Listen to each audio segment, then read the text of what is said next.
A very warm greetings to everyone. This is Suhasini, his Assistant Professor, Department of Computer Science and Engineering, RMDEC Engineering College. In this lecture, I'm going to talk about the topic Database Management System, and the topic I'm going to discuss is Entity Relationship Model.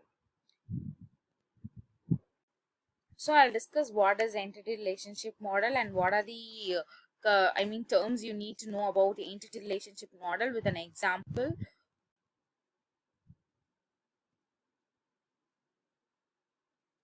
So I have here, so entity relationship data model was developed to facilitate database design.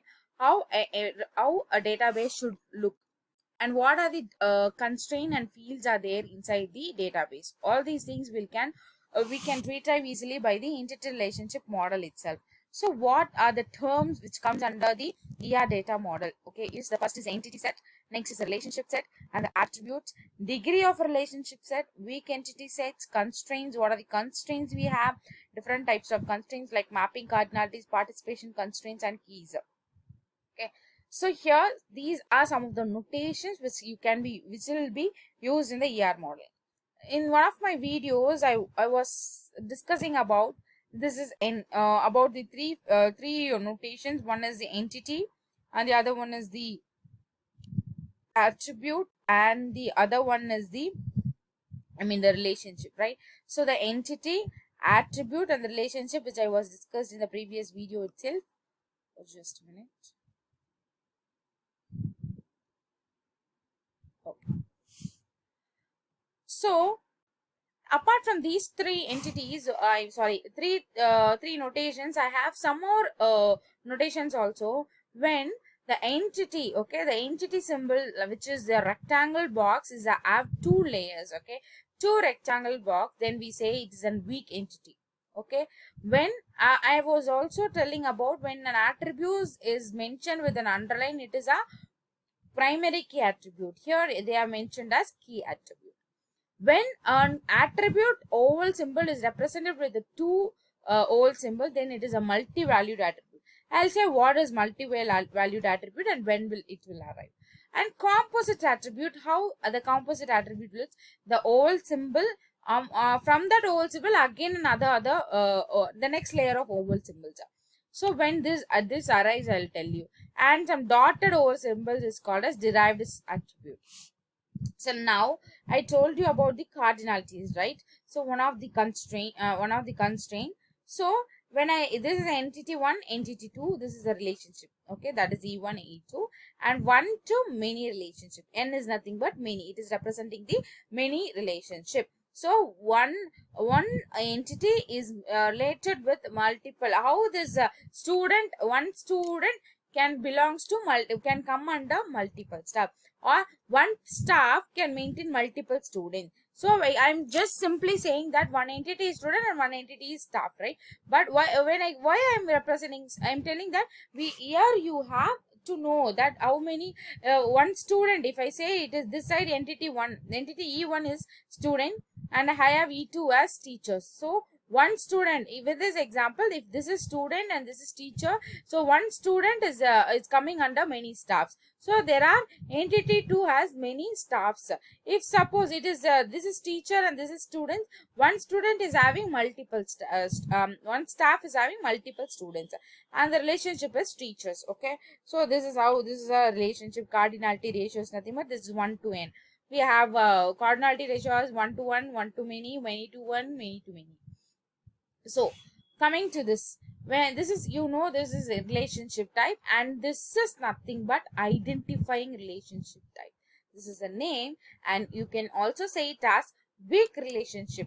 When you identify this weak entity type and when you will be relating, you have some relationship, right? So that relationship will also will be marked as a weak entity relationship, and that is the name of that relationship is called identity relationship or identifier relationship.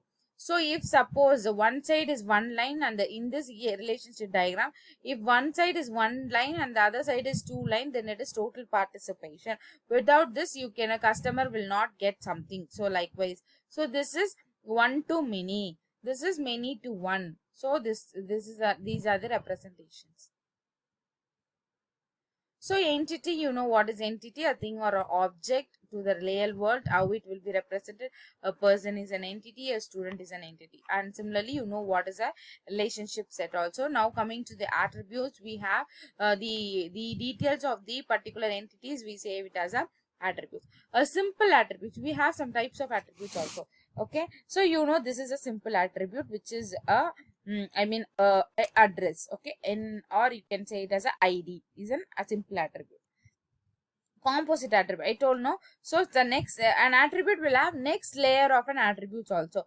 When this arrive, so address, when I have an entity of student, the student will have ID, the student will have name, the student will have address. So the address means, not address will not fetch some address, right? So this address also includes some street, city, state, country, all those things. So again, some layer of attributes. If such cases arise, then that is called composite attribute. So next is, I've told you, single attribute is nothing but which means we cannot there is no possibility of another other choice of some some attribute. If I take phone number, phone number will have, you a person can have two phone numbers also. If we take email ID, a person may have two or three email ID also, but a person cannot have two date of births, right? A person cannot have two CGPA for UG, right? For a degree, a UG or a PG. So like when these come, then this comes as single value attribute. Multi-valued attributes are nothing but phone number, email address, and all the addresses and all those things comes under the multi-value. When two oval symbols are there, then it means that there is a possibility of getting two or more values also. Stored attributes are nothing but date of birth, date of joining. It is like you cannot derive from anywhere. It is something which is fixed, you have to give. Date of joining also, it is not derivable, we cannot take it from anywhere. It will not automatically generated, you have to enter. Okay, so but with the help of date of birth or with the help of date of joining, you can retrieve something. With the help of date of birth, you can retrieve something like age, current age. Okay, so with the help of data joining, you can get the experiences. So when when age and experience comes under the derived attribute. If I have some age as an attribute in my ER model, then I'll represent it as a derived attribute, which is a dotted line. So unary relationship is only if only I have one entity and I have some relationship with that, what some relationship is there, then that is unary relationship. So only one person is married to, okay, only full participation with the person and married to relation. So you represent it with a total participation also. So this is a simple example. Student enrolled in course, two attributes, one relationship. There is multiple, okay, one relationship, multiple entities, or instructor, project, students, and entity, and only one relationship is also possible. So likewise, strong entity and weak entity, we'll see with an example. A loan, payment, these are the two entities, right? So the relationship, it is loan payment. A loan will have some set of attributes and payment is also having some set of attributes.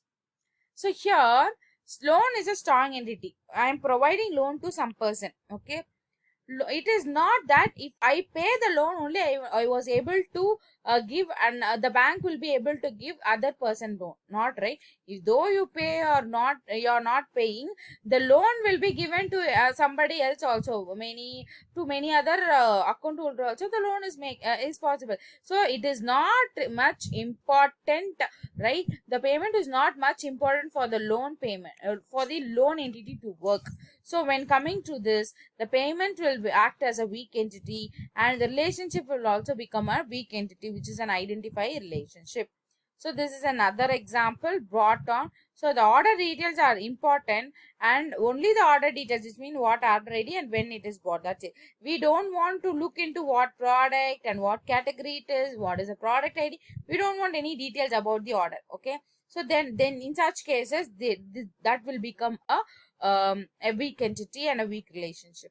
So last is constraint. which is nothing but how you like the total participation, the primary keys, one to many relationship. All these are some constraints, right? So what are the constraints here? You should draw some diagram or some ER model with one to many relationship with this particular entity. If I'm fixing some constraint, then that is so if I will fix some constraint, right? So what are the constraints? Mapping cardinality can constraint, the participation can be a constraint, fixing some, this should be a key, primary key. If I'm just fixing a constraint, that is that also acts as a constraint here. Okay, so these are some of the terminologies comes under the entity relationship models.